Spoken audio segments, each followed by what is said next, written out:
Hello, everyone. Welcome to the Divorce View talk show. Hi, I'm Joanie Winberg, certified human behavior consultant, or known as the communication guru, divorce mentor, and the CEO of the National Association of Divorce for Women and Children, along with my great host, Rosalind Sadaka. Hi, Roz. Hi, Joanie. Always a pleasure to be with you. And I'm Rosalind Sadaka. I'm the founder of the Child Centered Divorce Network for Parents. I'm a divorce and parenting coach and author of How Do I Tell the Kids About the Divorce? As you may know, those of you who have been watching regularly, every week we are excited to introduce to you a guest expert that we interview, but today we have a special show because we are going to be talking about questions that we frequently get, and we put together a few of the most interesting ones to answer for you. So Joanie and I will be your guest experts this week, and I think you'll come away with some valuable tips and insights. That's what we hope. Absolutely. Let's go. Yeah. Let's start with the first question.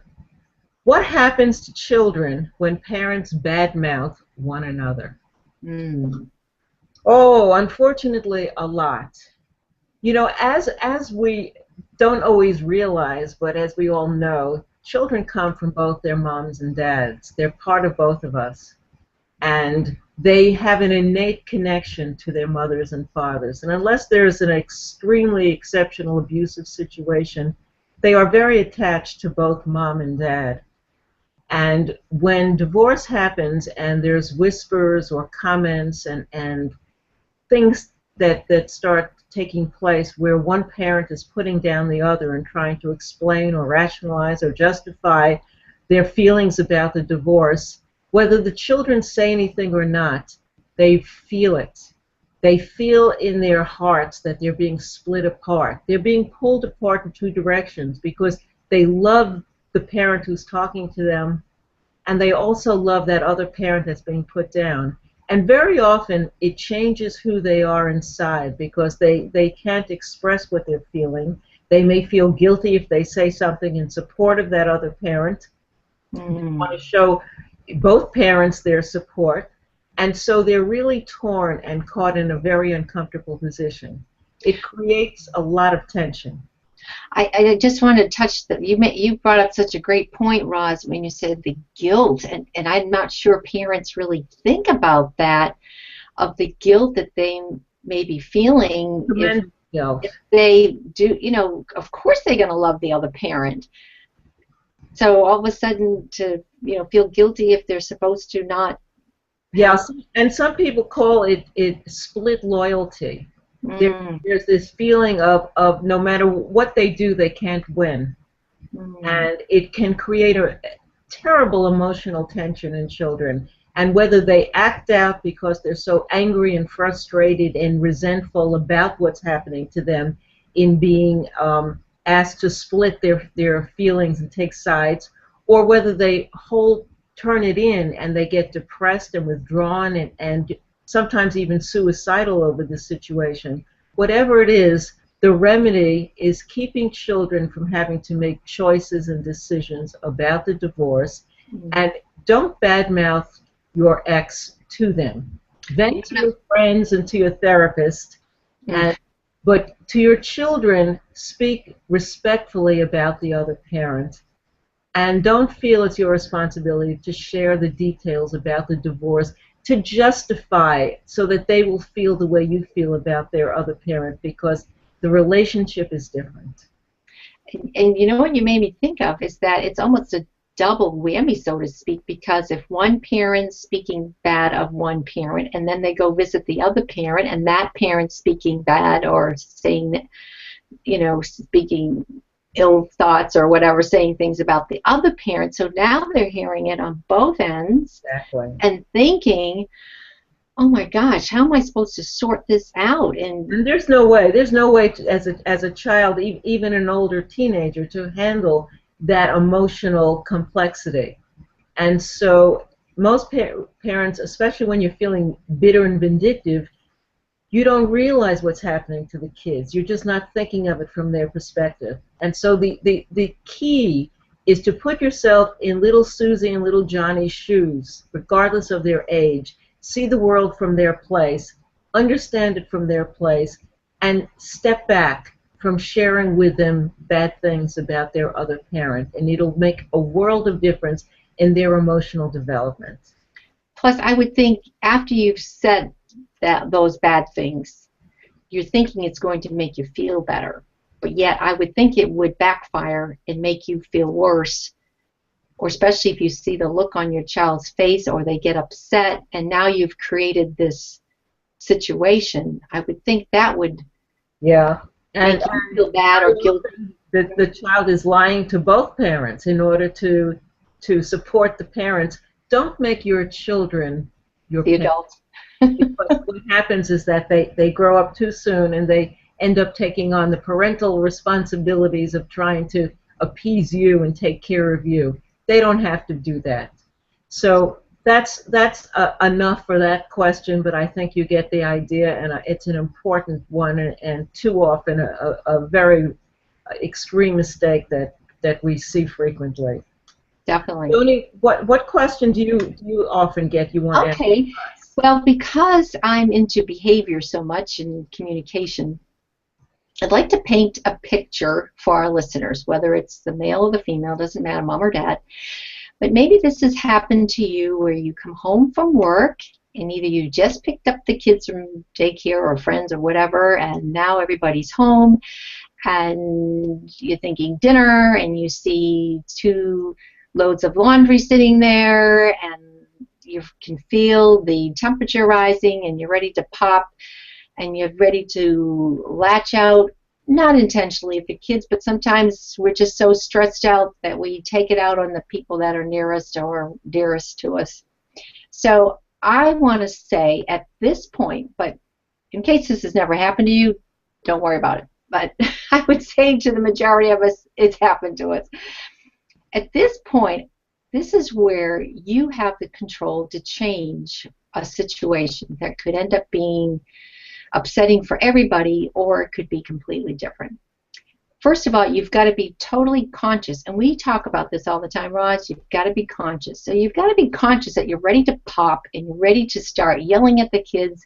No, and it's just because you're frustrated and overwhelmed with all the things you've got to do. So become conscious.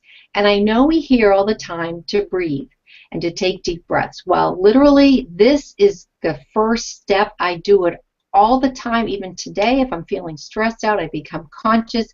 When I talk about taking 3 deep breaths, I'm talking about, in the gut, bottom of your belly, deep breaths. And then I want you just to let everything go and focus on one thing. That laundry's not going to go away. It's always waited for me forever. It never goes away. It always will be there for you. So in the meantime, focus on just you and the kids at dinner. And set an intention to make this a fun time, that you're grateful to have these kids here. You're grateful to have food on the table that you're making. You're grateful to have your health to be able to do it, and just practice that shift. And that's really what you're doing. I do this with clients all the time, helping them. A mindset shift. It's a mindset shift. Absolutely. So,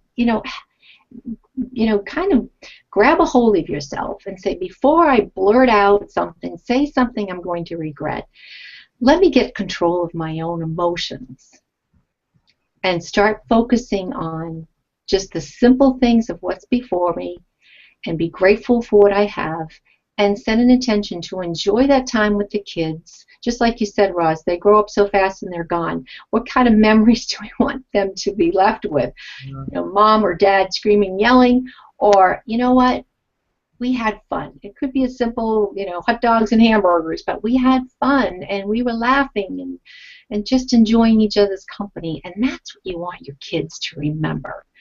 So before you reach that point, that boiling point, take those steps. Being conscious, take deep breaths, and focus on just what you need to do at that time, and let everything else go.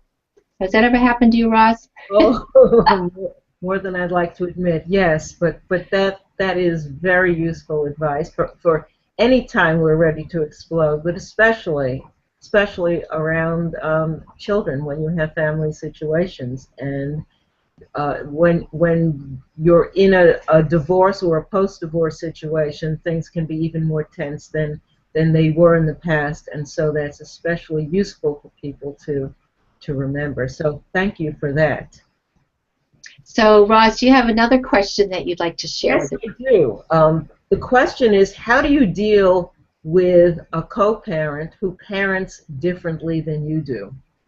And that can be infuriating. It sometimes is the origin of why the divorce happened in the I first was just going to say that.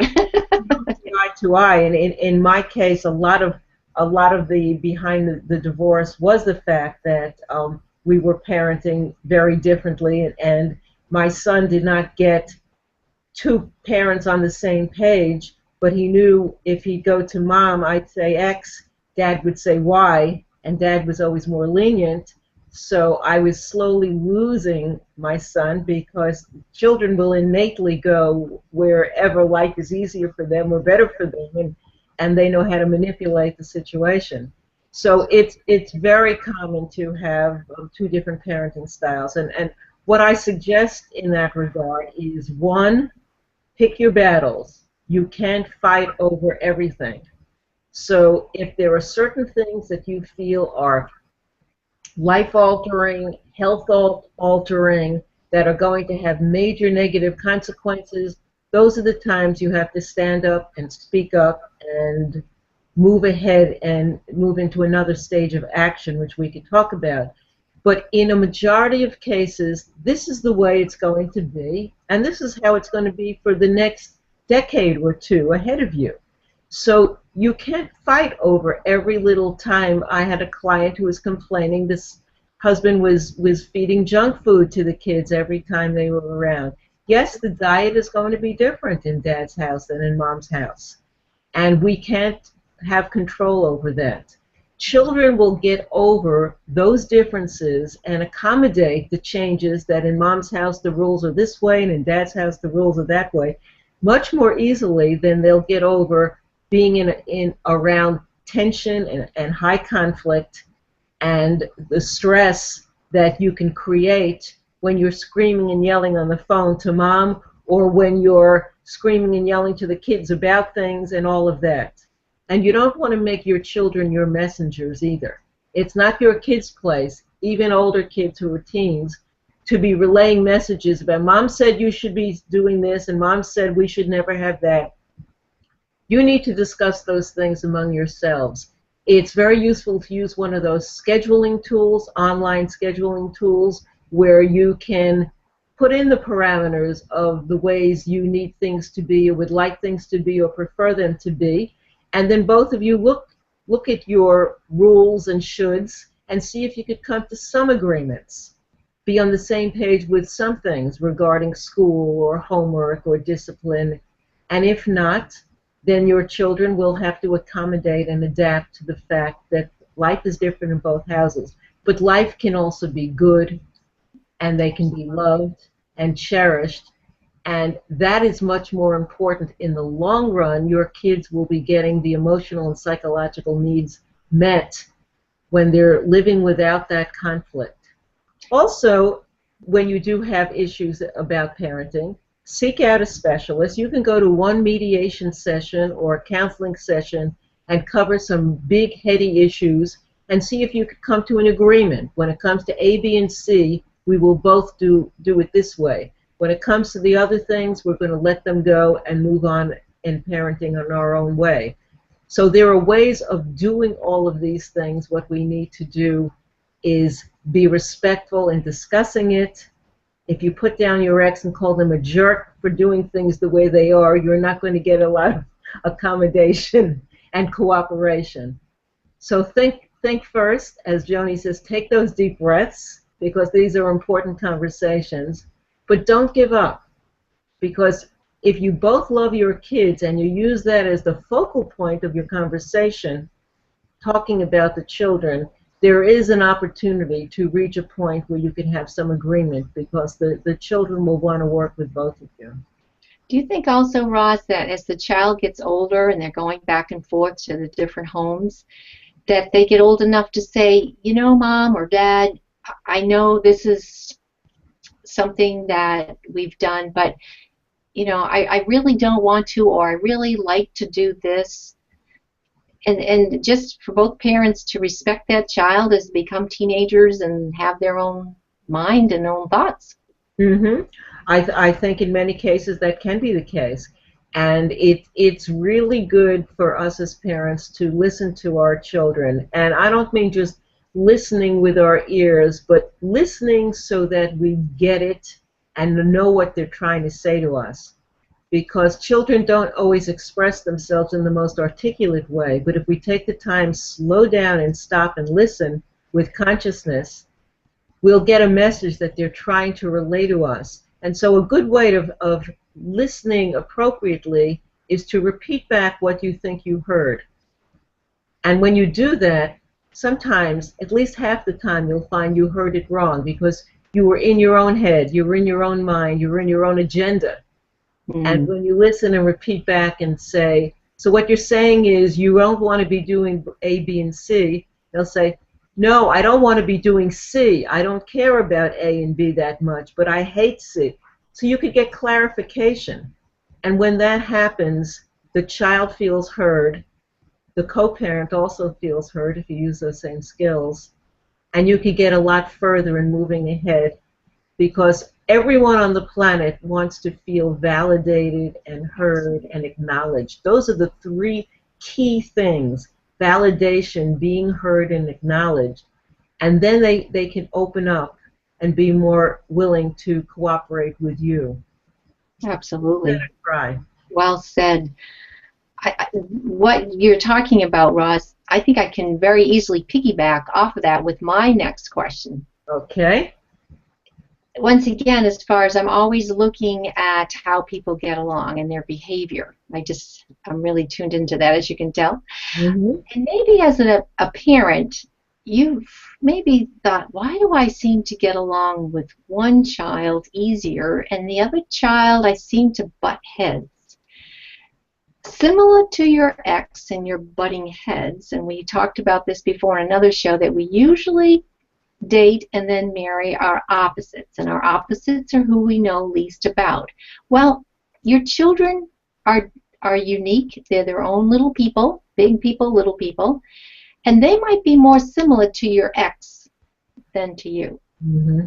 So you have to really tune into this and say, you know, Joey and I, or little Johnny and I, just seem to butt heads, and wow, he's like his mom, he's like his dad.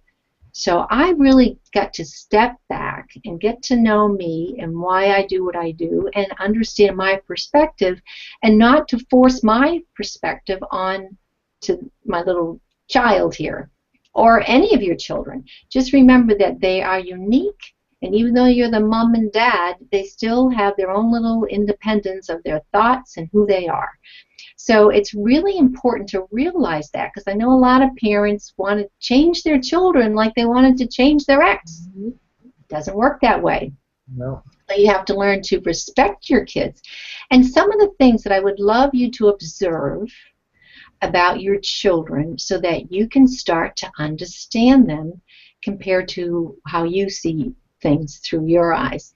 So, for example, really basic, start to observe your children. Do you have one child who is really outgoing, loves to talk? This favorite word in the English language is go. I'm ready to go. Let's do things. Love fun. Love people. And then you have the other child who's more reserved and holds back and wants to be more alone and quiet. Just start to observe that and then recognize where you fit in. Are you similar to the quiet one? Are you more similar to the outgoing one? And to realize that you have to adapt and understand the one that's not similar to you. That's huge. That's a big eye-opener, I would think, for parents. It was for me until I started to understand human behavior more. It really helped me adapt to my kids. And I tell you, it saved a lot of stress, a lot of frustration, And it helped me realize that they don't think like I do, and they are their own people, their own little person. The other thing is just to start to recognize, as I mentioned, that some kids are do love people more, or like love to be in the center of attention, or be the center of attention, or be in the middle of things, while the other one is more task, more quiet. So once again, just step back and observe this, and then start adapting to them. I know people say, well, if I adapt to people, then I lose who I am. That's the farthest from the truth. When you adapt, you're still seeing, you still have your perspective, but you're just valuing, like you said, Roz, you're valuing them and valuing who they are. So the biggest thing you could do, I would say, write this down, is that people don't do things against you. They normally do things for who they are. And that's their DNA of how they were born. So if you have a child that asks lots of questions, that's because they're that type of a person. If you have another child who just wants to be with their friends all the time and can't seem to focus as much and doesn't care about the details, that's just who they are. So I was blessed to have two children opposites. So I really was adapting all the time, of one more conservative, one more party man, and just constantly adapting to them and speaking their language. And you know what, Roz? They felt heard and understood. There you go. That's so crucial. And we're talking about getting along with our kids, but the same tricks and the same values work with any other adult that you know, because it's universal. But it's so important as a parent, especially during stressful times such as divorce, to be particularly empathic. And again, if you put yourself in your child's shoes and try to see the world from their perspective, it forces you to change, because their perspective is different than yours, and their personalities may be different, because we're not all clones. But it gives you the opportunity to then say, okay, so this is more where they're coming from. Now I understand it. Because you're right, it's never about trying to hurt the parent. It's just about kids trying to express and be who they are. Their DNA, it's who they are. The other good lesson you can learn from this is to say, I start to recognize the differences that my ex and I have. We never saw eye to eye on this. And it helps a person start to respect the differences. Right. I mean, you just move on. It is what it is. It's not that. Exactly. You just understand, and you say, we just don't see eye to eye. It helps get rid of the bitterness and the anger and the yelling. When it's your children, then you have to put forth even more effort, because these are innocent children who don't understand the complexities of psychology, but they're just being who they are, and it's up to us as adults to adapt and accept, and not try to change and manipulate them into being what they're not. And I know parents might take it personally, but it's not. It's I just get so excited when a child can express who they are without being judged or made fun of, or any of those things. Because to me, the freedom to be yourself is really free. Yeah, that's major. And what you're just talking about links into the next question that I have, and that is about how can you tell when a child is not adapting well to a divorce situation? What signs can you look for and see? And again, because every child is different, there's no absolute ways that every child is going to react and respond. And some are relieved by the divorce, and some are shocked and devastated by the divorce, depending on a multitude of factors. And then there are personality types. As we were saying earlier, some children are more introverted and others more extroverted. And an extroverted child may act out to express their anger, their frustration, their humiliation, guilt, shame, whatever's going on. So you'll see some children will start bullying their siblings or others at school, or testing the waters with behavior problems and issues where the teachers start sending home notes from school, or they may start getting really fresh and talking back at you in ways that they never did before. Behind that are emotions they can't handle, anger and frustration. Think of the emotional frustration for a child who had nothing to do with why you're getting a divorce. Even if you're fighting over the kids, it's not their fault. No, So not at all. they're innocent, and this is happening to them. They are literal victims, and so you have to bear in mind that they are expressing in the way that they find the capability of at that age point.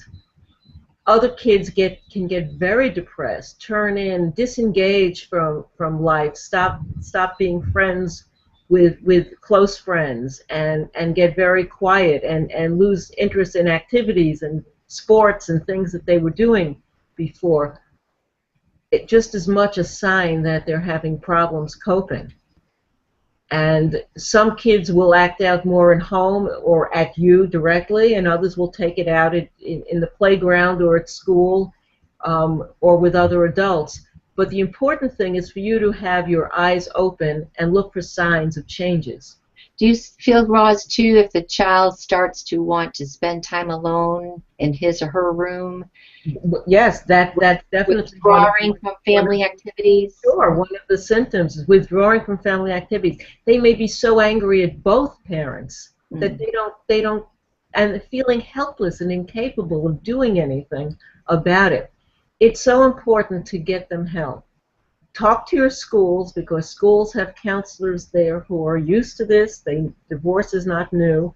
They can recommend other professionals in the community if you need that. You can look for child psychologists if you feel that would be a helpful situation. And it is helpful for kids to talk to a professional who's not connected to the family and who's very compassionate and empathic and who could listen to them. And they use play therapy a lot. So kids, no matter what the age, through play therapy will reveal the areas that are really bothering them. My most important message is don't ignore and pretend these things aren't happening, or think there's a phase and they'll get through it. It's much better to catch things, nip it in the bud, talk to them as soon as you can about it, and listen to them and hear what's going on. Because when those problems aren't addressed in the first 6 months and in the first year, and then it's 3 years and it's 5 years, you have serious behavior problems that last a lifetime. Absolutely. Including drugs and promiscuity and all kinds of things you don't even want to be dealing about. Yes. I know the way I worked it, because my daughter tended to be more quiet anyways, where my son was, he wore his heart on his sleeve and chatter, where my daughter was quiet, and I was constantly, even before the divorce, trying to keep open the channels of communication. And then I really focused doing this after the divorce. The habit was, before bed, I would always say to her, so what was your most favorite thing about school today? And in fact, I just heard that on a TV news where they said, how was school today? Just don't ask your child that, because they'll say, fine, that was it. But say, like I did, I just said, so what was your favorite thing that you did today in school? And was there anything that you didn't care about? Wasn't that much fun today? So what it was is that she was loving to tell me what was going on. Yet it wasn't like I was drilling her. We were just having a conversation, and I opened up the channel of communication. I learned so much. I thought, oh, good, she's feeling good there. This is a little bit area that she's having trouble with. Just that simple thing. Plus, it was our quiet time.